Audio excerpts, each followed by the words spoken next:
دو گواہوں میں سے ایک بہرا ہو تو اب کیا نکاح منعقد ہوگا یا نہیں؟ چنانچہ نکاح میں گواہوں کے لیے عاقدین کے ایجاب و قبول کو ایک ساتھ سننا یہ شرط ہے، ایک ساتھ یہ سننا شرط ہے۔ لہذا اگر ایک گواہ نے سنا اور دوسرے نے نہیں سنا، یا ایک گواہ بہرا یعنی سماعت سے محروم ہو، بہرا ہو، سن نہیں سکتا ہو،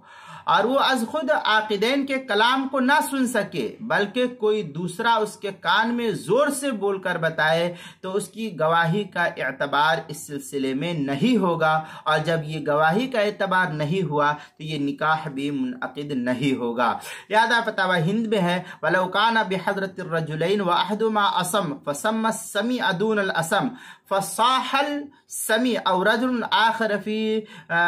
أُذُنِ الْأَصَمِّ لَا يَجُوزُ۔ اس طریقے کی عبارت جو ہے فتاوی ہندیہ اس کے پہلے جلد صفحہ 268، فتاوی تاتارخانیہ جو زکریا بک ڈیپو دیوبند کا ہندی نسخہ اس کی چوتھی جلد صفحہ 38، مسئلہ نمبر 5457، محیط برہانی اس کی چوتھی جلد صفحہ 36، مسئلہ نمبر 3562، کتاب المسائل اس کی چوتھی جلد صفحہ 117 پر اس کو نقل کیا گیا، وہاں بھی دیکھ سکتے ہیں۔